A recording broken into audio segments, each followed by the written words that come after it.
Good afternoon, ladies and gentlemen. Welcome to this afternoon's session, I Want to Go Mobile.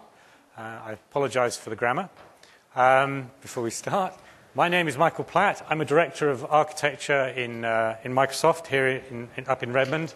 And I'm looking at Microsoft's mobile strategy, what we're doing in terms of how we're pulling the various products and the elements of the products together and so on and so forth, and how we're going to push those out to the field and then out to the customers. So that's my responsibility at the moment. Today's a panel session with a number of people from around the industry. It's around discussion. We obviously have our own ideas, and we'll talk about those to a certain extent. But what I'm really looking for this afternoon is to answer your questions, for the panel to answer your questions, and to get some discussion going around areas and topics that are of interest to you.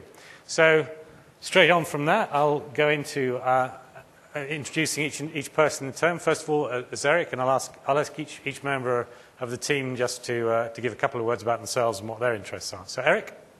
Sure. Hey, I'm Eric Breitbart, and I work at Schematic. We're a digital design agency, so we do design and implementation for marketing and other destinations. Like we did ABC's full episode player, and on the mobile side we do a lot of work for Viacom in financial services, and at this point it's mostly prototyping and mobile marketing strategies, and it'll be interesting to talk about what that means. We were talking about in general about what the mobile marketing environment is like. And Schematic is now part of WPP, which is a huge advertising conglomerate. And we're looking at how to get into this territory in a way that respects the intimacy of this device. And so I can see two competing paths forward that are probably both going to happen. And one is you're a big box retailer, and we're talking about location-based devices, and the retailer wants to put an application on your mobile phone that lets you know when there's a product on sale that's going to be of interest to you as you're nearby that one of their stores. And that's cool. That's valuable. I mean, as a person who wants a good deal and goes to that store, and I approve of that application, that's something that I'm interested in. I think we want to talk about when that gets intrusive and when it's not. But then I get into that store, and there's a mattress for sale, and there's a sign that, of course, they'll compete with any price from any other place where you can buy mattresses. And so I pull up my phone, and I go on the internet, and I'm like, hey, these other guys across town have it for $200 cheaper. How about that?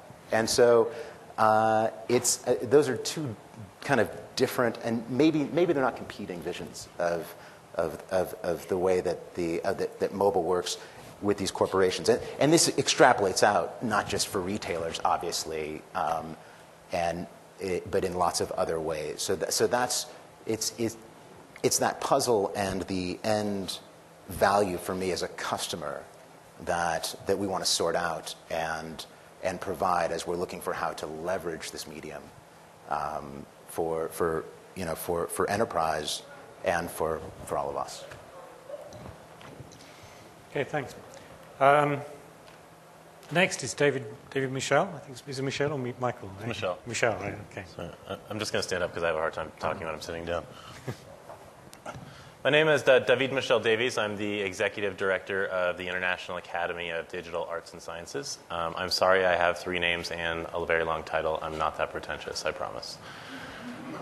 When I saw the title of this panel, I was telling Michael that when I saw the title of this panel, Want to Go Mobile, I feel like we've actually just gotten very close to the point where I no longer say, no, don't do it. And the reason that is for a very long time, everybody thought they should be going mobile. Marketers wanted to go mobile.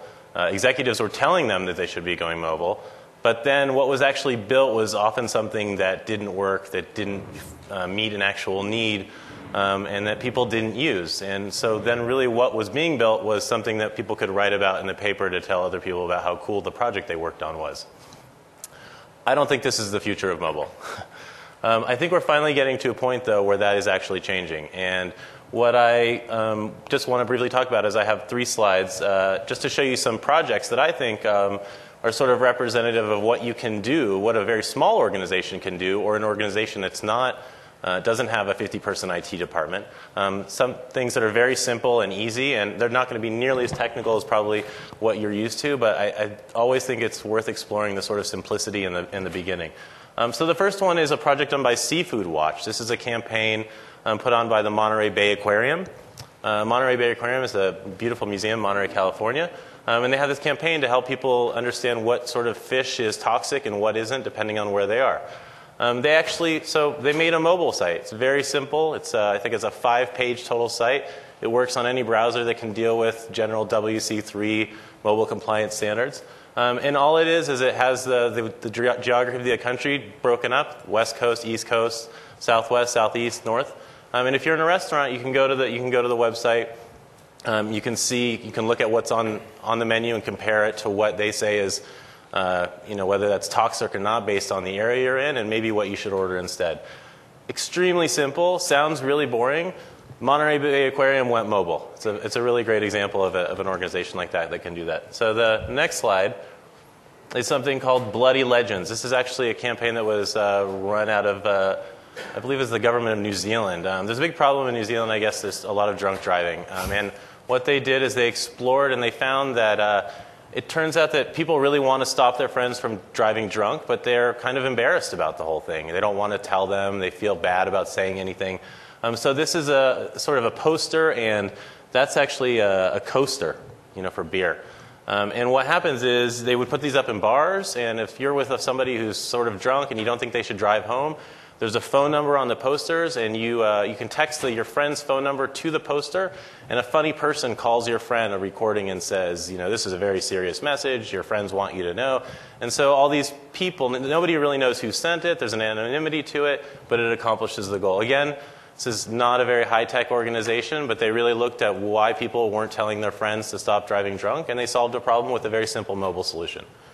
And I guess the last slide is sort of the most complex and technical, but the reason I brought this is sort of a funny story behind it. You might have heard of this. It's called Quick. It's a piece of software that you can put on many mobile phones. It allows you to stream live video to the web. A lot of people are excited about this because we're going to start streaming live Twitter feeds and all this crazy sort of social computing that we are hoping that one day we'll all want to actually pay attention to. Why I think this is interesting is because a friend of a friend of mine actually uses this application. What he does is he puts it on his phone and he takes it upstairs and he points the phone at his daughter as she's sleeping, who's a year and a half old, and then he goes downstairs and he has a baby video monitor that he made out of his phone for no cost. So I think it's interesting. All 3 of these are interesting because these are 3 things that people actually studied what people do, or in this case, in the last one, he used this technology in a way that it wasn't really created for, and came up with something that was extremely useful to people, was simple, and didn't really require huge departments and lots of development. So I think that's kind of an interesting thing and something that we should all, as you guys are developing, always consider that sort of what's the easiest thing we can do first.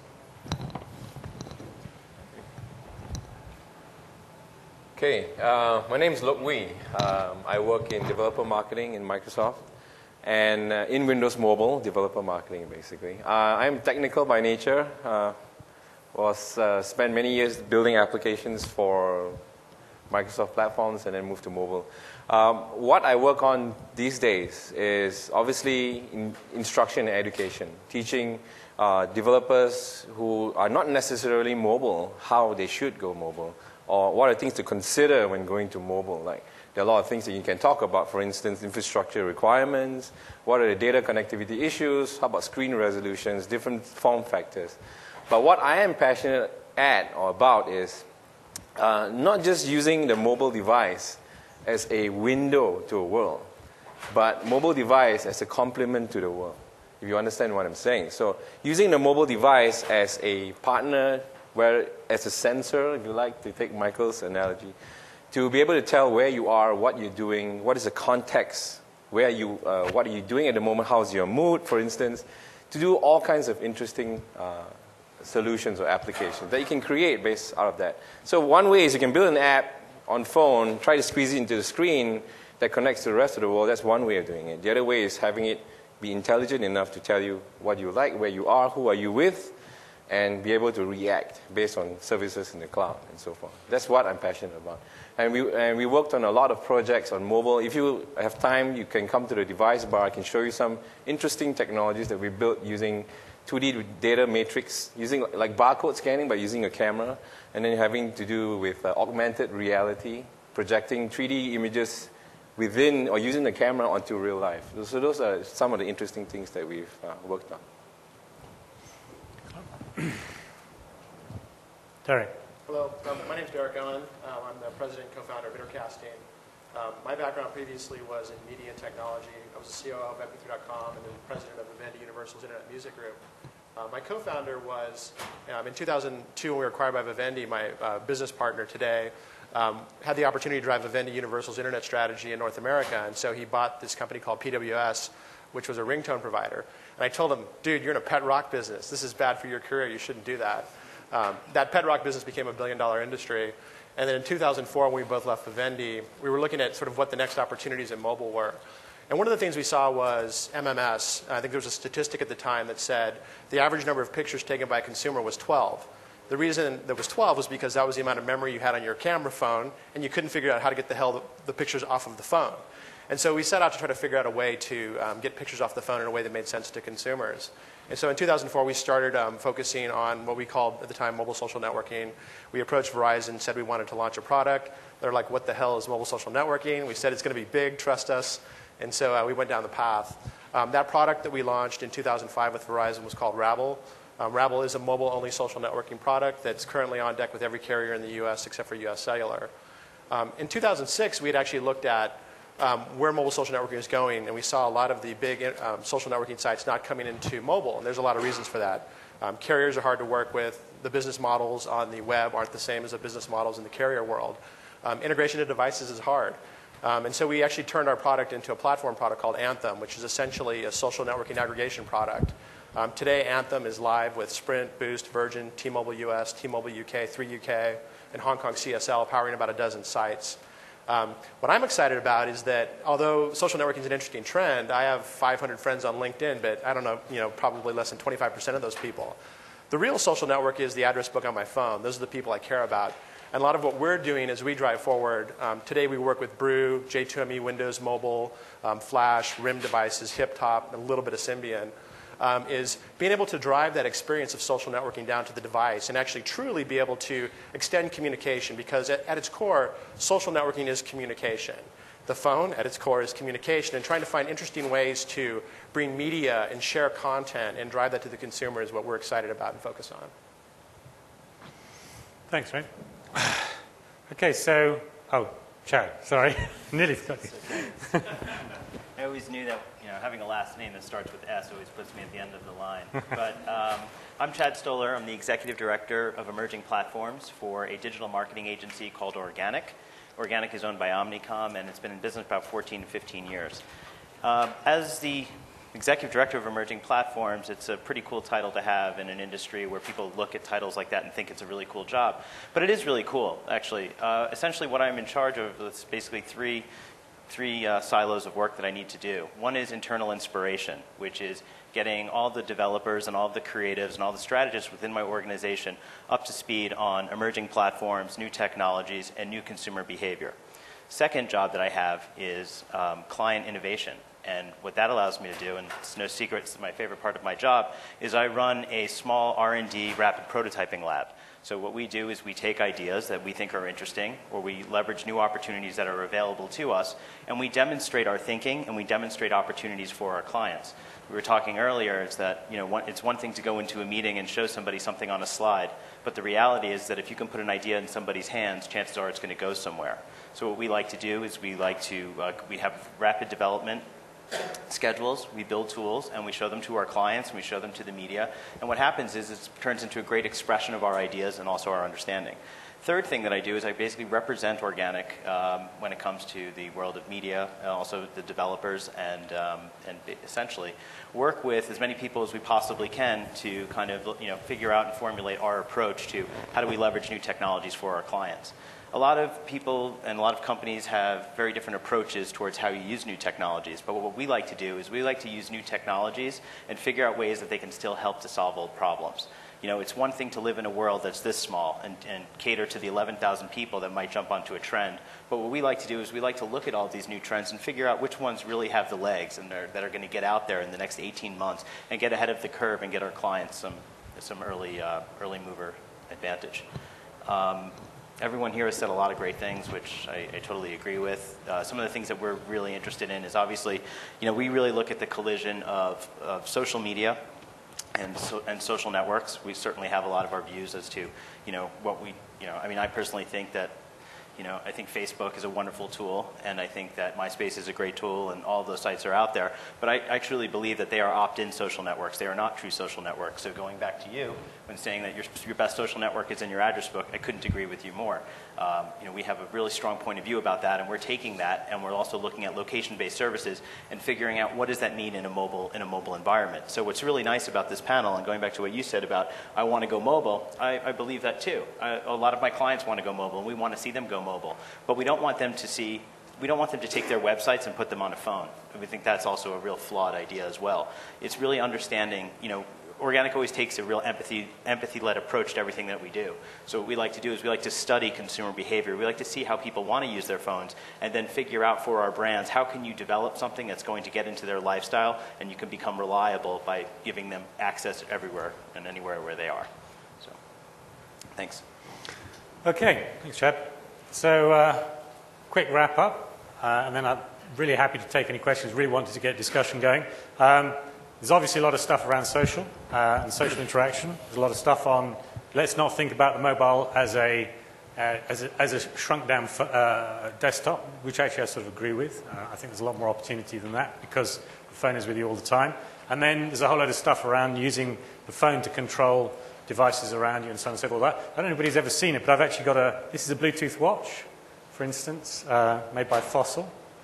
And it's actually, you can actually drop onto it. So when my phone rings, the caller ID comes up on here. So I can actually see who's calling without getting my phone out, and I can just say, no, I don't want to call you, you can actually then just terminate the call on the watch, right? And you can see what MP3s are playing, for instance. If I'm listening to music, I can see what the track is. There's a whole bunch. If I get an email, I can see if I've got emails coming in, if SMSs are coming in, and it just goes down onto my watch, right? So you're going to see a lot more of that sort of the watch being controlling devices around you, the interaction with other people through the phone, and so on and so forth. So those are the sort of things I think we're excited about. We're really excited about as a panel and the future and the opportunities. But as I say, I'd love to take any questions. Has anybody got any questions that they're burning at? Do stand up and just come up to the microphone if possible. If failing that, just shout them out and I'll repeat them. Otherwise, I'll ask some quick questions to the panel myself. Okay, so go ahead. Can I just do it from over here? Yeah, sure. So I'm still sort of new to the whole smartphone game. Just very recently, I've seen a lot of great things like, maps integrated with GPS and stuff like that. The Silverlight I actually saw yesterday kind of just takes it off in a whole new direction. Have you guys seen anything else that has just totally blown your mind away that you would never think like on a phone that we're actually doing these days?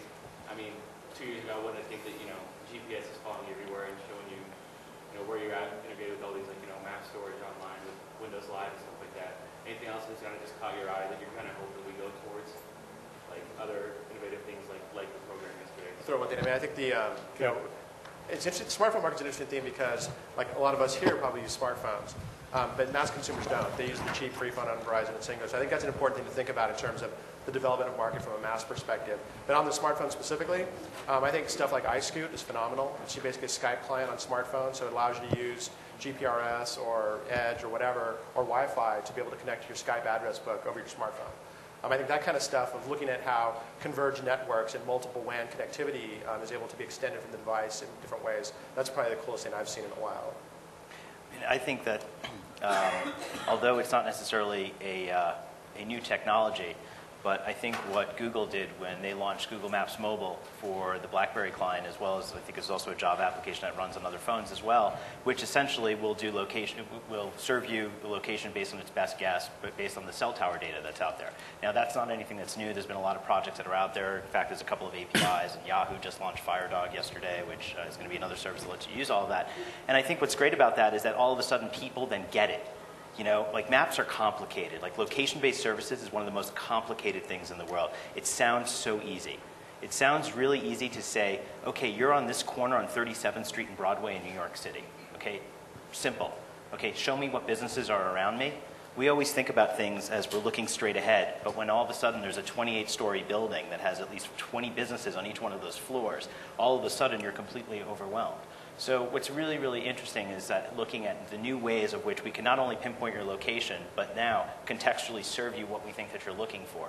So I think that the whole mobile startup scene is bananas. I mean, it's so exciting out there to get an email from one of your colleagues every day saying, have you seen this? And here's a company that's doing this that's differently. But also, these people are doing things without complicated equipment.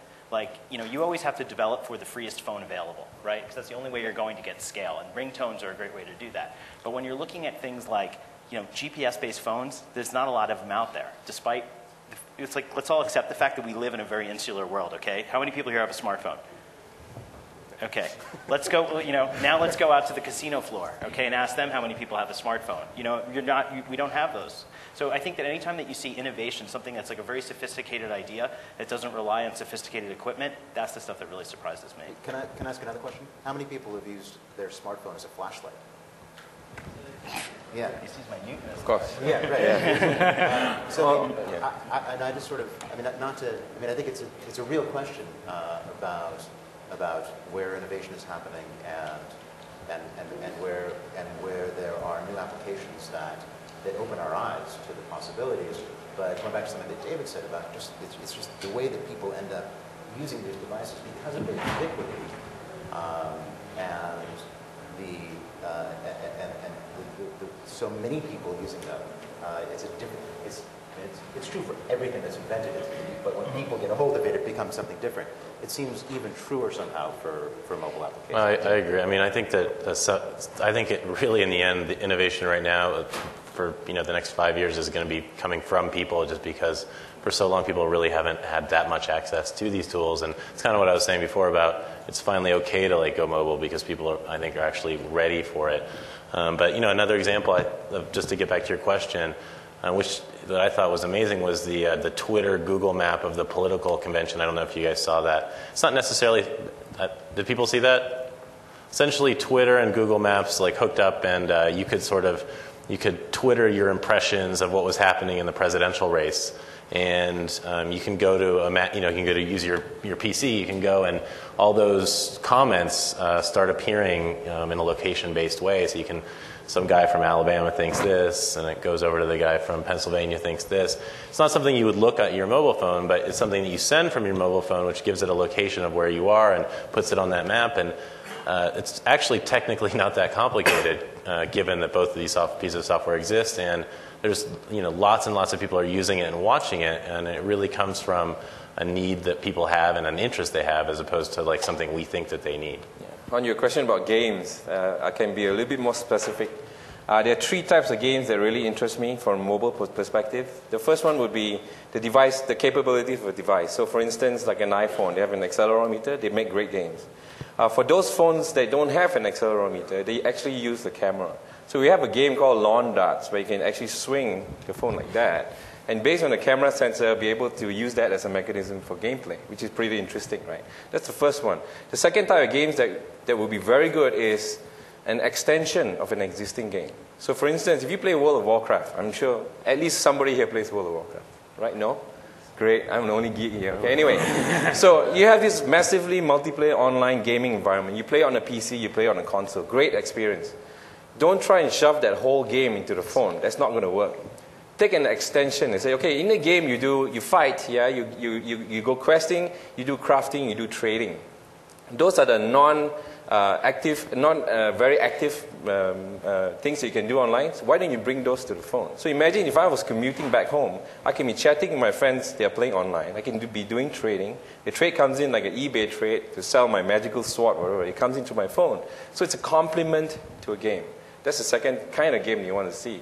The third kind of game that I really would like to see is taking a real world environment, using your phone as a tool. For instance, how many of you have heard of this game called Assassins?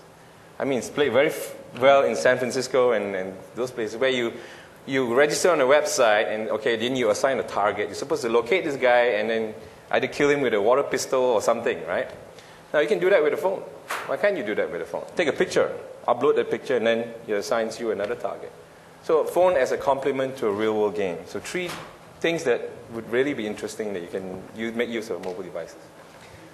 Yeah, I think the interesting thing for me is, and I think it's been alluded to by some other members of the panel, is the way that people use things, use technology, is not necessarily the way we expect them to use technology. In many cases, they use it in a way that has a lot of impact on their lives, but we don't really see it necessarily.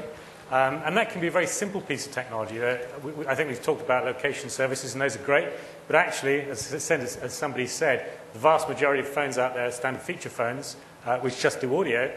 And yet, even those phones have the ability to have a huge impact on people, on society, and on business. So the example that really excited me was an example out of India, in fact, called the Fishermen of Kerala. Hands up who's heard about the Fishermen of Kerala? Okay, I'll tell you the story very quickly. The west coast of India is a region called Kerala. It's a very beautiful area, but it's actually quite difficult to get to. The infrastructure is not terribly good down there, and so it's actually quite difficult for them to get food down to that area, money into the area, and so on and so forth. So the people there are very poor. This is a lot of the world is very poor. They don't have smartphones. They don't have a lot of the things we have today. And so what was happening was that in those towns, most of the people on the coast actually got their food from fishing. So every day, a little fishing fleet from each town would go out, try and catch fish, and then come back and feed the town. Of course, what was happening was that sometimes they'd go out and they wouldn't catch fish, in which case the town went hungry, or they went out and they caught too much fish, and they came back and the fish just rotted because there was no way of storing it. They put in cell phone towers down the whole of the length of the coast as a piece of infrastructure, and the fish merchants bought a phone. And the fishermen got a phone as well. And now what happens is that the fishermen go out, and if they catch fish, they phone up and down the coast, asking who will give them the best price for the fish. And then they go back to the town that's giving the best price. Immediately, the fishermen do a lot better because they get a better price for their fish. The people in the towns do a lot better because now they're being fed properly, and there's a lot less wastage. We here in America, we call that supply chain management, and it's all done on computers with lorries. You know what? In these areas, it has a huge impact. A lot of starvation has been wiped out on that west coast. The whole area is now much healthier and much wealthier because of a very simple thing, just a standard feature phone, cell phone. So being used in ways that we can't think about. And when you start putting phones into that sort of environment where people do things in the way we don't do here in the West, you can start to see some really interesting ways of doing business that are enabled in those countries. So I think that's what excites me, is if you can get that with something as simple as a feature phone, when you start thinking about smartphones and how those can be used to completely change the way we think about doing business, will be really interesting. So go ahead. I think, okay, we have very innovative uses of mobile technology as SMS in not so much developed regions, okay.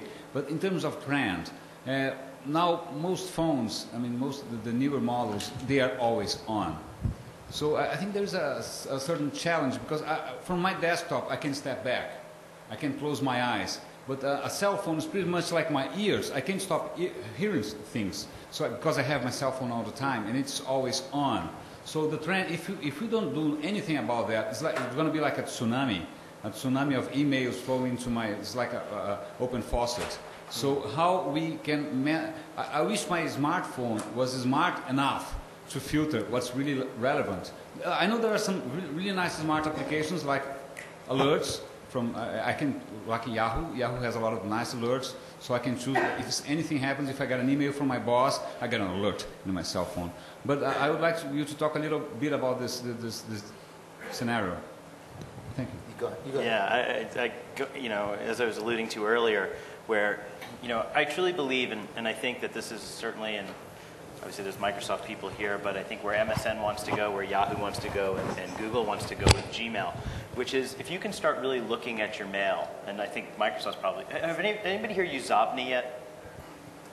If Zobni is inbox spelled backwards, okay? And I recommend that you all go out there and apply for the beta. I think now they're turning it around in about 48 hours. Zobni is a plugin for Outlook. Have you used it? Yeah. Okay. So what happens is it's a plugin that runs in Outlook, and what it does is it looks at your mail store, and it basically puts together your relationships. And there's some really interesting logic that's there. Because let's say, for example, let's say we all work in the same company. So if I get messages from you, and they're coming, and they're frequent, quite a bit, but it's coming from the same domain, short messages, maybe not very many attachments. Maybe you're classified as a business friend, as opposed to maybe my mom, who might send me 15 messages a day, maybe even 20, but not a lot of attachments. Sometimes they're pictures, things like this. So essentially, if we can start taking a real look at our day-to-day communication, so let's talk about your phone log, okay, who you're calling every day, who's calling you, what time they're calling, all of these things, and start really looking at the logic that's behind these connections, we can start figuring out your social graph. And I guarantee that social graph is a little bit stronger and more reliable than Mark Zuckerberg's strategy, which is you'll opt in to tell me who your friends are. Because the reality is, it's like, you look at is everybody here on Facebook, or most of you on Facebook, and are most of you on LinkedIn as well? I'm assuming that a lot of you are. So what happens, you're going to meet somebody here, right? Maybe you're going to exchange business cards with somebody. Is that person your friend? Or is that person somebody that's now an acquaintance? So you take all this information, we figure it all out, okay? What's going to happen is that eventually those types of rules are going to start to apply to your communication devices. So for example, when it's 11 o'clock at night and a phone call comes in, your rules are going to say, unless it's a friend who's maybe a high communicative friend, that's when it's going to go through. Or if it's family, it's going to go through. Otherwise, it's going to go to voicemail. But then start thinking about those rules when it applies to day-to-day business and it looks at your Outlook calendar. So who would you be interrupted for in the middle of a day if you're in a meeting with clients? Maybe your wife? Babysitter? Steve Ballmer.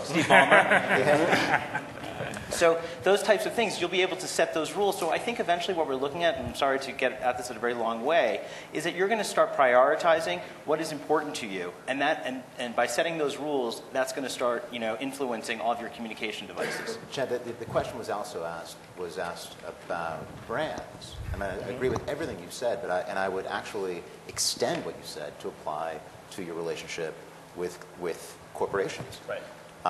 With whom you either do business or as a consumer with whom you do business. So it's like you said, well, you're going to get this tsunami from, let's say you've got, location-based awareness and you've indicated some interest in Starbucks and Walgreens and Safeway and it's like, do you want to get an alert every time you go by? Well, no.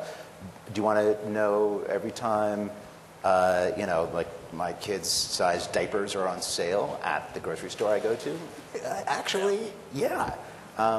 So there's a similar there's a similar set of relevancy rules that we will in the end be allowed to set up for ourselves that will control that. And if we're helping marketers to reach you, then we want to abide by those rules so that the device is not abused, and so that you're not so turned off that you're like, I'm never going to install another application, or I'm never going to, let another. If it's a company, I'm never going to let them put something on my phone. I would sometimes use the analogy of your keychain, and if you have any loyalty cards for, I'm going to stick with like the sort of Walgreens, Safeway. Analogy, yeah, Dwayne Reed. So if you've got a Dwayne, if you're New Yorker, you've got to have a Dwayne Reed loyalty card in your keychain because you go to Dwayne Reed twice a day. But you don't have CVS, you don't have you choose. There's only so much room on your keychain, and even though these devices have bits, and there's pretty soon a very large amount of space on them for another application. We only have so much headspace available, to your point. One thing I want to add on that is that I think that there's been this evolution of communication modality, and so most of us here in the room probably use email. I manage my staff at the Sidekick. A lot of kids use SMS. A lot of kids now are using social networking sites, which is essentially asynchronous profile-based messaging.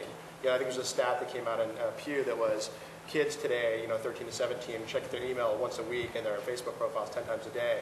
And I think, maybe it's Zobni or tools like Grand Central, but it's just management, different communication modalities convey certain types of information. So if I send an SMS, maybe it's because I don't want to talk to you right now. Or maybe an instant message is a way to avoid a meeting by conveying a very specific piece of information. I think that increasingly we'll adopt different types of tool sets to address those sorts of communication issues, as well as lots of filters and rule-based type things. The one thing that I think, especially with like the Zogby thing, which I think is really interesting and very useful for some people, and definitely a driver of innovation, but it's like another one of those things where like it's something that's really interesting for a certain small group of people, and I know that eventually we're going to all figure it out, and then more people will use it, and that's how kind of it works. But there's still not enough stuff, I think, being developed for people with regular phones who don't have 150 voicemails or whatever it is a day, and are perfectly fine having their phone ring sometimes. And I really still see this as like it could really just be because that's where the money is, and we're trying to money's fueling a development of innovation at sort of the point of the needle. But I really think there's a big market for it. Well, I agree with you, because I think looking at Zobni data isn't very interesting after you figure out who your top 10 friends really are. I mean, that's kind of interesting. And when you find out kind of who you speak to the most and stuff like that. But I eventually think that tools like Zobni become transparent. They get absorbed by the operating system, because like it or not, your life is run, the CEO of my company always says that his life is run by Outlook. And it's true. And, for good or for bad, your life may be run by Vista or by Mac OS or through some other operating system. The reality is, because it is managing your life. I mean, yes, we live in the cloud with everything that we do online every day, but going back to it, where does everything start square one? It starts at that start button, that's in that lower left-hand corner. Okay, so another question back. Actually, I'll come back to you in a second, if I may, because we've talked a lot about social networking side of things. I'd just like to throw into the panel and say everything seems to be Web 2 now, social and so on and so forth. Is there going to be a swing back, a backlash against this whole social, everybody talking and chatting all the time, Twitter, etc.? I mean, I was involved in some of these things. I actually drew the line at Twitter because I'm not sure anybody really wants to know when I go to the bathroom and those sort of things. So I think there's going to be a certain amount of a backlash against a lot of this social stuff that's going on. What does the panel think about that? I think in small ways you're right. I mean, like there's a sort of, I'm going to call it a geek community that got very involved and everyone signed up for Facebook, and then I'm like, wait, I'm voting which one of my colleagues is the hottest and would be best to date, and so there's a backlash where it's like, oh, maybe that's not where my professional community should be hanging out so much. But does that mean that there's a backlash against this form of interaction that we can call social, that dynamic in a more abstract way? It's just going to get absorbed. I mean, it's going to be absorbed and further promulgated. I mean, that's inevitable and useful and I don't know. I want to say wonderful. I think that the biggest problem with Web 2.0 and social networking and things like that are the semantics that are involved. I don't think social computing is much of a trend as it's an evolution of functionality. And the reality is that as the tools get better and they become easier to use, people are going to share things.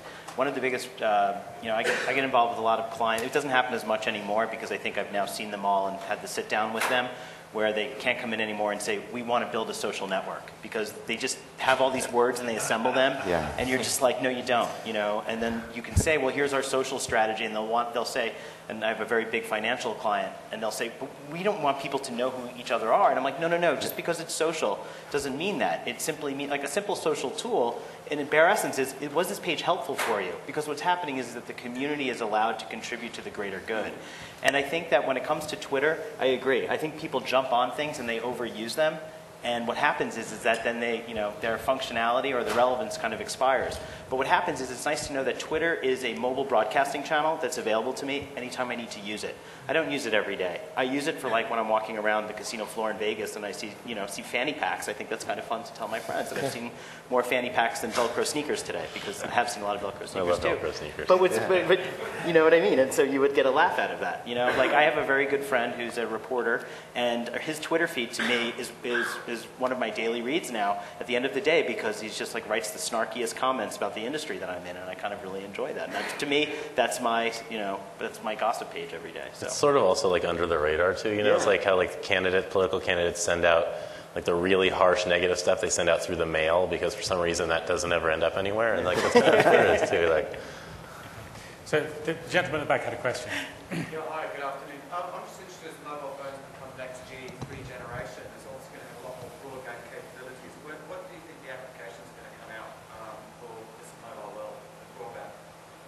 So the question was, what's the broadband use of broadband on the phone? What's that going to look like? You haven't spoken a lot, so. For me to start? Okay. I think the most obvious use is media, right? Music and video, TV, that kind of stuff. Whether you connect to an online streaming service or connect back to your home to watch your media from your home, that's just one obvious implementation. But broadband can also be used for sharing of files. I don't want to say that word. In Microsoft, you're not allowed to say, BitTorrent, but I mean, you can use that as a, not just to share, pirated data, but actually good data, good information. That's a very good mechanism. Call it personal data. It's personal data, yeah.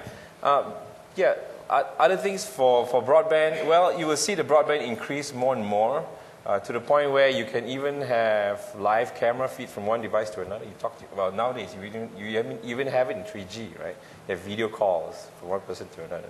So I guess you just go how the PC goes. I'd say even more interesting, though, is sort of 4G, right? So right now, we're talking about a lot of WiMAX networks, and I think there's a big challenge in that 3G is good enough. I mean, the reality is am I going to transfer movies on my phone when I'm out? When I'm in my house, I have Wi-Fi. And so I think the challenge is an implementation. How do you create business models around this? One of the things the carriers have been excited about over the last year has been TV on your phone. Well, I didn't watch TV on my PC, so why do I watch it on my phone?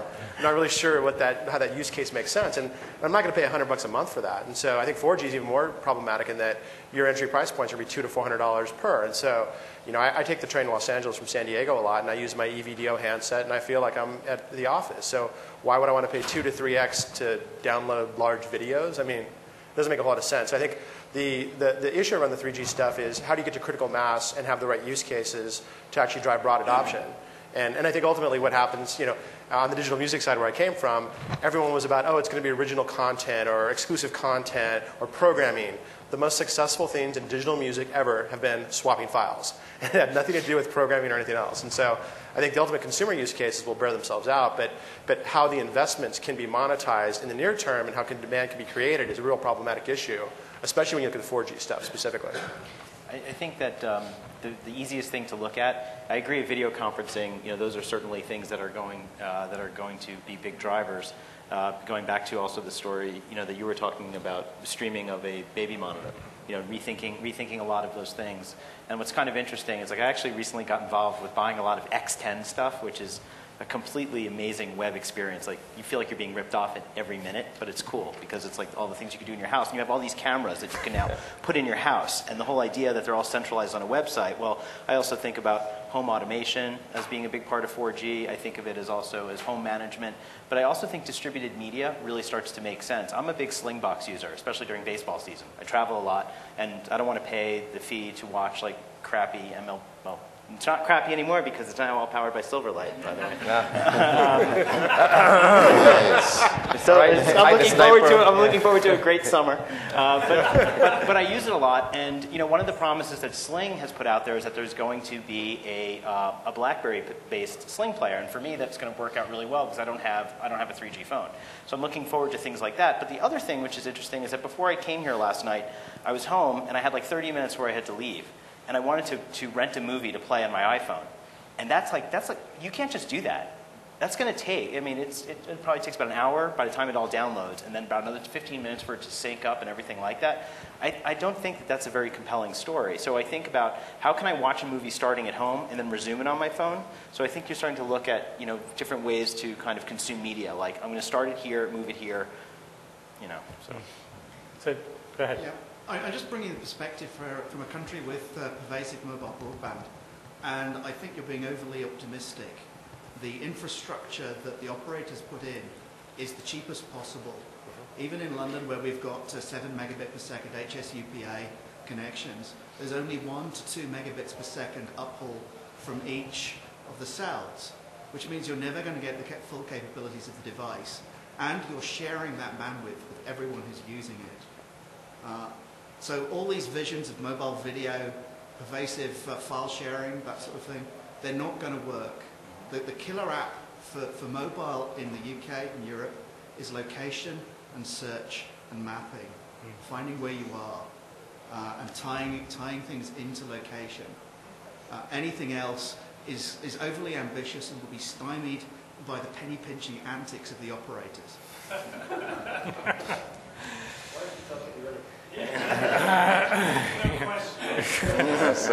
Right. That's a good point. I think it's a valid point. You know, it has occurred to me that there is going to be a ton of usage. If people start pushing video around, there is a certain amount of bandwidth that's available, and that bandwidth, as you say, is controlled to a great extent by the operators as well. Here in the US, I don't know if it's true in the UK, but certainly here in the US, we all have unlimited plans. I always wonder if that will change, you know, as usage goes up.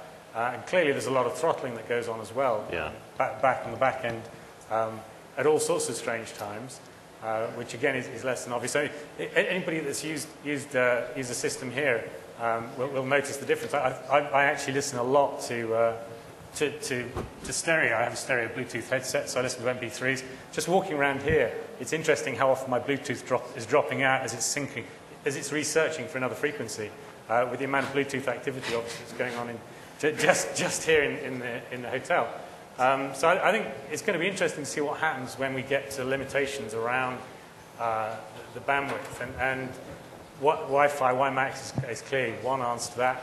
Again, I sort of agree that I think there's going to be a lot of issues around the bandwidth limitations. So, sorry, go ahead.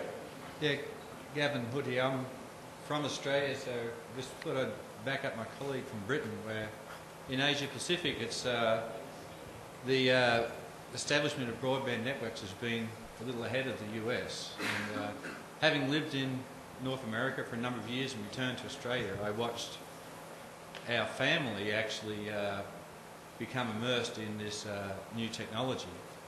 And I too am a little surprised at the optimism, or maybe the surprise that you guys aren't actually looking at some of these markets and looking at the experiences that have been had by people like ourselves. I watched our family go there and purchase, all of our children purchased phones with video over 3G networks, and they used them for about 2 months, exchanged videos, and then realised that there was no value to them in that. And 2 years on, they basically just exchange text messages now. The same thing happened with myself. I had a very intelligent phone with all of the gizmos on it, and after a while, the value of it just really wasn't there for what we were paying for the service. And so I think some of the comments that were there earlier on that said that you have to really stand back and say, well, it's got to work with the most basic phone and be something very simple, because even though you're assuming that kids, and you know, my children spent thousands of dollars on different gizmos, and they trade it, and they say, well, I've got a mobile phone, or a cell phone, I can send a video, or I can go back and I can get immersed in a online experience with my Xbox or my Wii or whatever. They're going to take the experience that gives them best value for money, and mobile, in Australia at least, wasn't giving it to them. So I don't know if you guys are researching that. So, One thing that hits that, I mean, I think just that it's fascinating is that, there's been this idea that when we've gone from we went from television to the internet, and it's like, okay, well, the brands that are successful on television are going to be successful on the internet. So in '94, Time Warner came out, they did this really big thing called Pathfinder, and we're all using Pathfinder today, I think, right? But the brands that emerged in the internet were internet brands. It's Google, it's Amazon, it's eBay, and I think the phone's the same sort of thing. Now we're suffering from the same fallacy of, it's just going to be the internet on your phone. And it's not the case. That's the wrong way to think about it. And I think one of the fascinating things I heard at a panel recently, I'd like to give attribution to the right person, there's this belief that we're all going to merge this uber, super, iPhone-y, PSP, Xboxy device. And this guy, his theory was like, it's not going to be one device. It's going to be more like the automobile market. You're going to have sports cars, you're going to have vans, you're going to have SUVs, you're going to have use case-driven devices. And I think that's something people miss a lot. I think that's a core thing we need to think about. And right now, all the action is in the phones that don't do anything. And that's where all the usage is. And those are the early adopters who are driving the use cases. And I think focusing on that, focusing on things like the Sidekick, is where the action is. And I also... They actually, it was interesting in that I watched them download songs, videos for a while. They stopped. And now that my family actually became computer aware enough that now they compiled their list of songs that they like. Over the last 10 years, there was like 20 songs they had. So whilst before they were buying gigabyte, this, whatever, now they're down to like the smallest possible size so that they just play their standard playlists. It's really interesting how they kind of retrograde back to basic. And this is the one last thing that I was going to add is that technology will never sell itself. I mean, just because you can buy lots of things out there. I mean, there's a lot of great technically sophisticated devices that are out there. Listen, the Nokia 810 tablet computer is absolutely awesome. But there's no, but they're really, besides being an enthusiast, you're not going to do it. I mean, the reality is that like, okay, I'm a big iPhone user, and I haven't sent an MMS message on it because I can't. But the reality is that I also love Flickr. And now I wonder if I take pictures for myself or do I take pictures for my Flickr participation. And it's the same thing that Twitter is. Twitter gives people an opportunity to text in. So you have to give somebody a real compelling reason, and that's our job. Our job is to create applications that are going to get people who have these devices and give them an opportunity to use them. Well, I was gonna ask you if you saw, to this point, if you saw your kids in this case stop sharing videos of each other or even pictures of each other. I mean, maybe they just don't send them to each other, but if there's someone else far away to whom they would want to share those pictures, they would make it worth doing so. I mean, if that utility is not there, like Chad is saying. Well, there were two things. One thing was the vendors of the 3G networks and network required more cost for it to actually provide the service. They weren't prepared to pay for the bandwidth. So they actually dropped the mobile plan.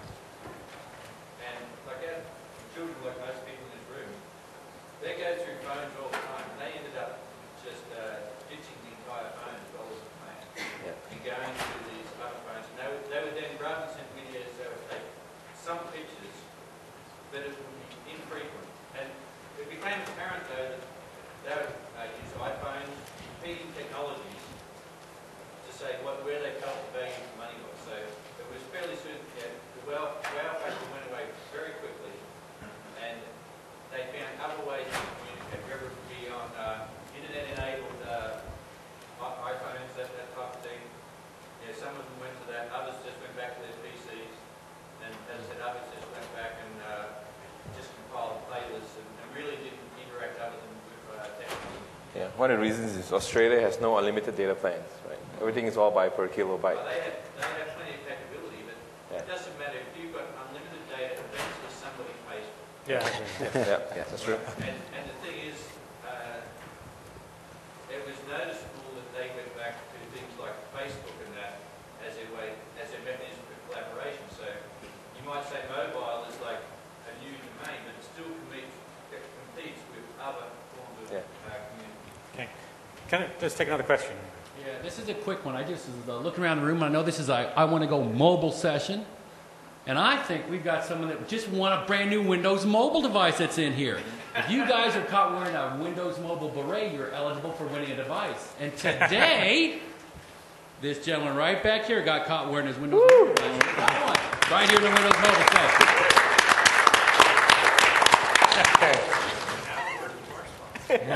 Word from our sponsor.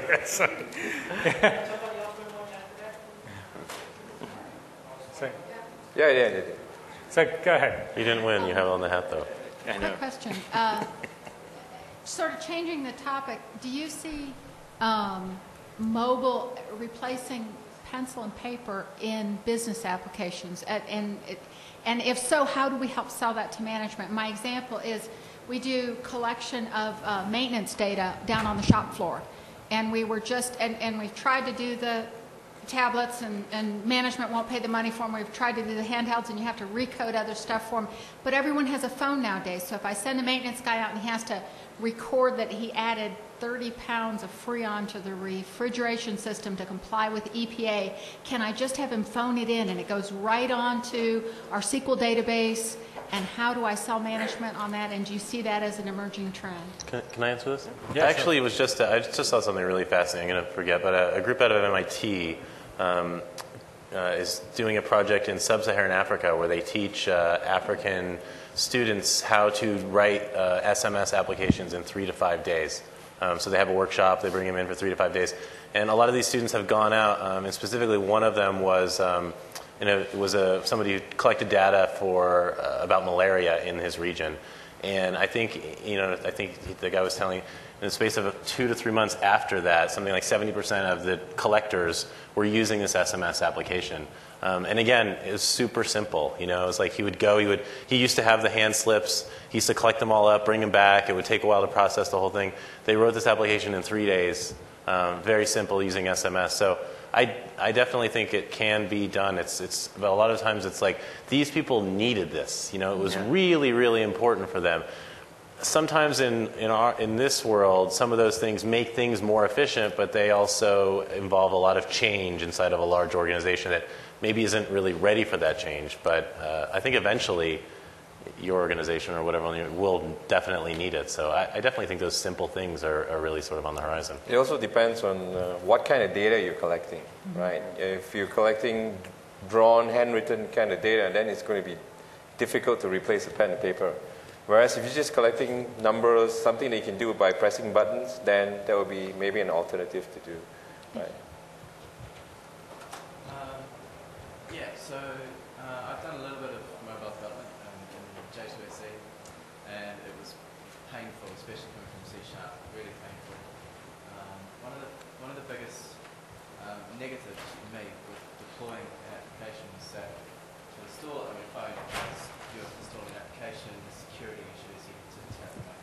You can't do things like you were trying to file system stuff like this, basically index media, XML, last style stuff. It was just really difficult to do because of the security side. Do you agree with me, in the opinion, that Sun could be doing more to make the development experience less painful? Wait, so your question is that you're asking if there's not a more open application development environment that's possible? Windows Mobile's great. But the hard part about the development in mobile in general is that we had somebody, knows it recently, where they're like, I want a phone that can download videos and all stuff. It's like, well, the battery will stop running in about an hour. And so, a lot of the phones that support Java, it's just, they've made a conscious decision to not allow you to go outside the JVM down to the device and access like the address book and the camera book and things like that. Whereas other languages like Brew, which are also hard to deliver in, but it's more develop in, but it's also C, you can get down to the device. There's just a lot of issues. The core piece of development that you can do on the broadest amount of phones, they're constrained. They're constrained in heap size, they're constrained in power, and a whole bunch of stuff. You can develop a nice Series 60 Symbian application for an N95, but there's 100,000 people in the world who have that phone. I mean, where's the economics for you to do that? And that's a big problem. And the other thing is, don't forget that who really is the customer in these situations, and it's the carriers. The carriers are the ones that are buying the phones in bulk, and they're trying to protect the customers at the end of the day. Because they want the bomb we cheap. can go after that small group, but the reality is that if we're going after the freest phone possible, those are completely controlled by the carriers. And I know that's not the case in every market. Like, just spend any time in Scandinavia, and it's phone first, bring your network here. But in the United States, which is considered to be one of the best emerging mobile markets for applications and for all of the enhancement opportunities that are out there, I mean, it's carrier-led. Just on that though, do you think that as services become more sort of HTTP, less moving work, less SMS, you think carriers will become less sort of important, and that kind of thing will shift? I think I don't know if I'm answering your question by saying this, but one thing that's really interesting about the BlackBerry, so the BlackBerry 88 series has an integrated GPS unit, and in some cases you don't even know you have it until you pay to turn it on, which is really kind of fun and neat and awesome to explain to people, especially end users. But the one thing that's really interesting about it is that it's one thing to write an application that calls upon the GPS's API, but you can also do it through JavaScript. So clearly there was something there that BlackBerry made a significant effort to let people know that, okay, your organization, so it's like when you look at smartphones and you look at corporate environments that buy a lot of these smartphones, you know, one of the reasons why they buy them is because they can control them remotely, and that was a big part of the iPhone announcement today, is that they're going to be able to, you know, I don't know if they're going to do anything with security policies, but that's a big thing that we were just talking about before. People buy Windows Mobile because they know that they can control the field force that's out there, and one of the things that they can do is no third-party application. Bless you. I'm sorry. No, but that becomes a big problem for you as a developer, right? Which is I want to sell these people these applications, but their device won't allow them to do it. So what are the alternatives? And the alternative is to go through the web browser. But here's something I'd say that's important. I have IP access. All my content goes through IP connections. I don't have the signing issues you have because I work with the carriers. But the fundamental issue, to me, is political and economic. We're in the middle of a spectrum auction right now where the 700 megahertz spectrum is about $4.7 billion. That's for just the rights to do something with it. Then you got to build the base stations and towers. So the carriers, it's like they're not just going to give you an IP-based connection unless there's a business model that makes sense for them. And so, I mean, I think if we're truly focused on reform, it's not about Android and open platforms. It's reform how we do spectrum auctioning. I mean, we use game theory to optimize how we get the most money for spectrum, and then the carriers make all of us pay. So we made money from the spectrum auction, but then you're going to pay as a consumer for that. And so if there was more public good thought about in the process of how spectrum's allocated, I think some of these issues would be addressed rather than, you know, a lot of the rhetoric around how it's been done currently. Yeah. I think that, you know, there are a lot of, as you say, economic issues, and carriers clearly coming to that. There are other people as well. One of the things that I didn't realise until a few days ago was around some of the issues to do with GPS, for instance, because I don't know if anybody's used it, but Live Search actually provides a mapping technology, and if you've got a GPS, it will track. And it has to come down over the carriers every time. It loads the maps as you drive around, which seems really stupid. So I went back to our product group and said, this seems really stupid. Why don't you just cache the maps? And they say, actually, it's a licensing issue. There are only two places that maps come from. One is Navtech and the kind Color Atlas. Yeah, that's right. And the licensing issue, the licensing around those maps is such that you can only use it, you know, once and download it once. You're not allowed to cache it on the device with our licensing. And if you do anything different, you have to pay a lot more for licensing and so on and so forth. So you have to remember that underneath all of these things is a set of economic models and business models that go on, both from vendors such as ourselves, vendors such as the map vendors and the carriers as well. We're all looking at how you can make money, how the things are going to be monetized, et cetera, and what the economic models look like. And to a great extent, that's not actually been, nobody's actually worked that out, what it's going to look like in terms of, I talked a little while ago about bandwidth, unlimited bandwidth. I think the gentleman from Australia said at some point somebody's going to have to pay for the bandwidth. I think that's true as well. We don't actually understand what a lot of these models look like, and until that sort of settles down, I think we're going to see a lot of weird things happening in terms of end-user experience, which are caused solely by the fact that the economic models aren't quite as you expect. No, and it is the case that the complexity of those models and the fragmentation and friction that result definitely slow down the development and servicing of innovation and of new mobile application development, and then you know, I mean, to be cynical, then it doesn't get to you to get a chance to try it out or to develop the utility. But yeah, I mean, and that is a reason to be less crazily optimistic. But hey, we have to push. It's got to come around if we all want it to, right? Yeah, I think, you know, when you look back at the PC experience, and you can say whether Windows was good or bad or indifferent or whatever, the thing it did do is it brought a common platform with a common monetization strategy and a common economic strategy across the whole of the PC platform, which everybody knew they could then build to. They could build to it technically, and they could build to it in terms of a model where they could actually make money from it.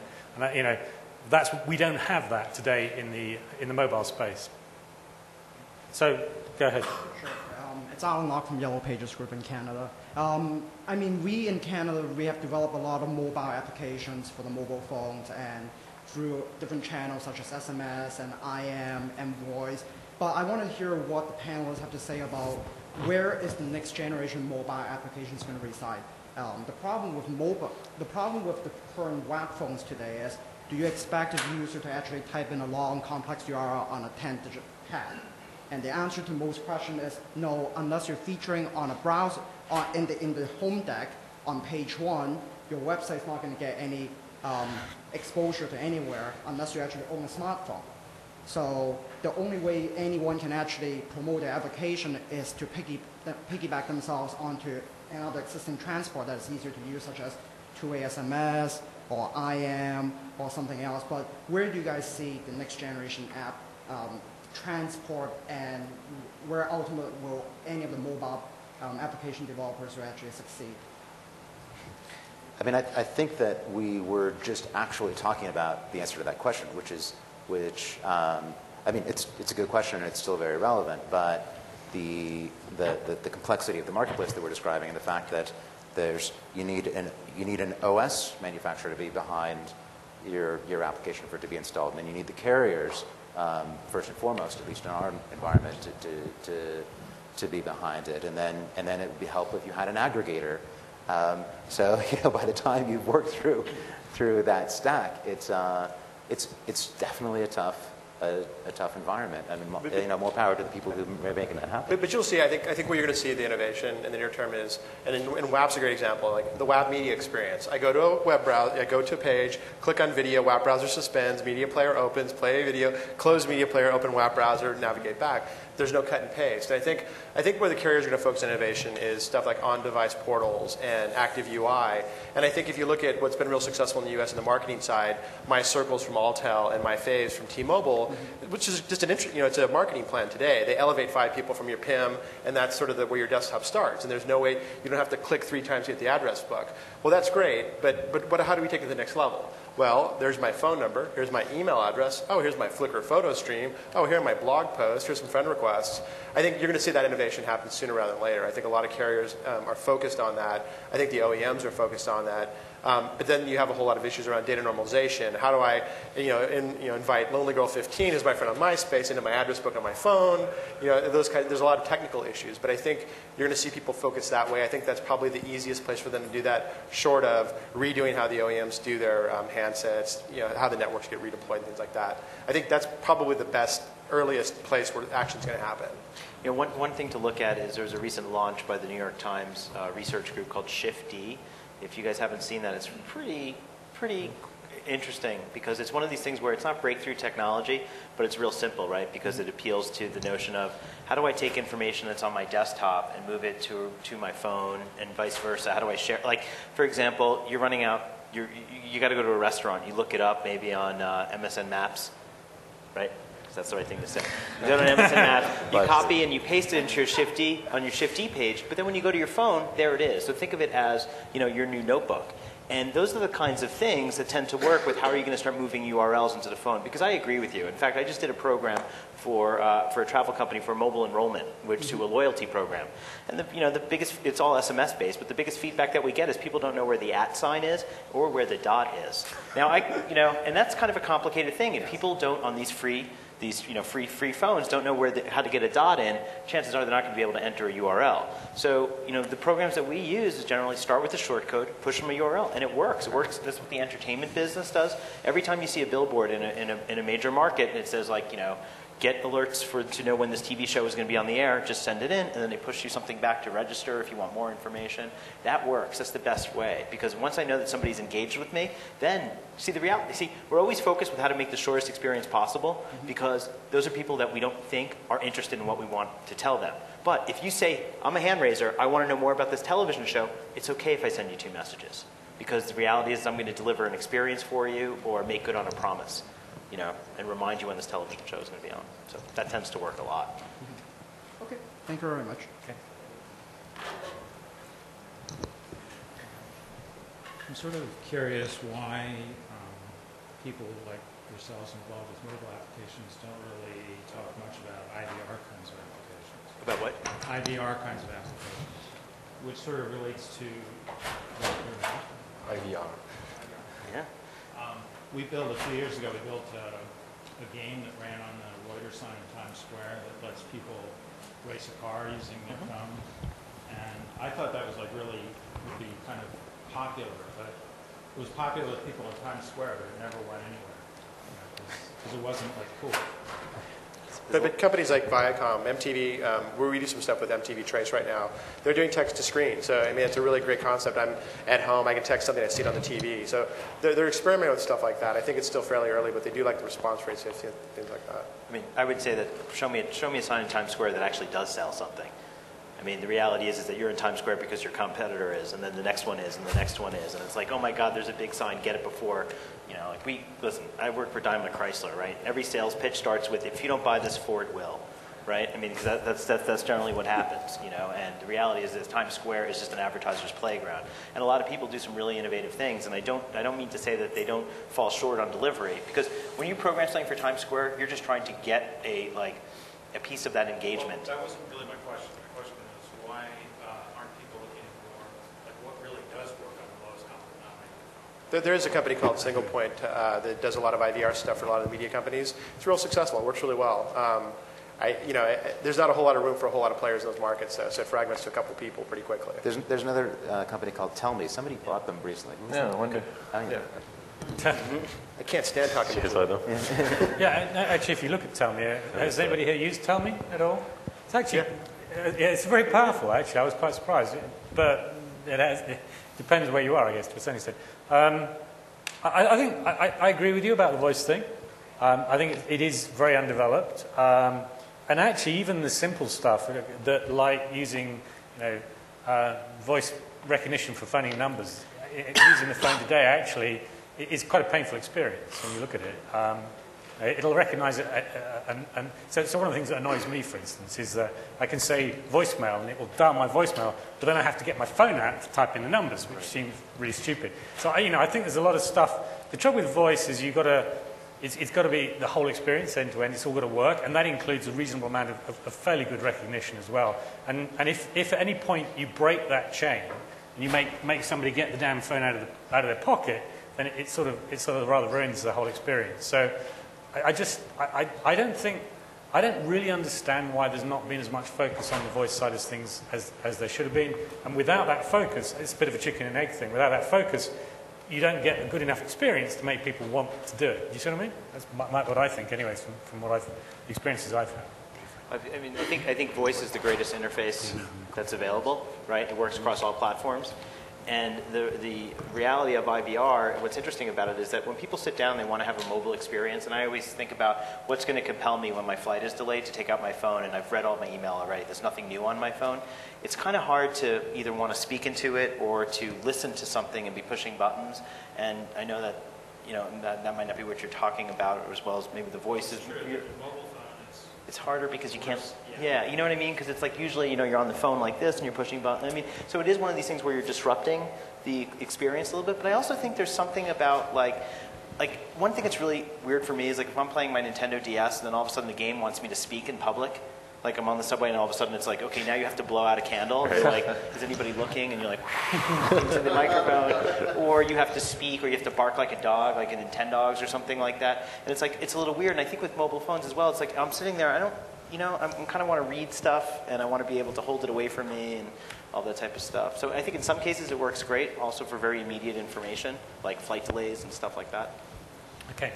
So we're about out of time, so thank you very much indeed for your questions and your interest. I hope it's been of value and informative to you. And please fill in your evaluations. Thank you. Thank you. Thank you.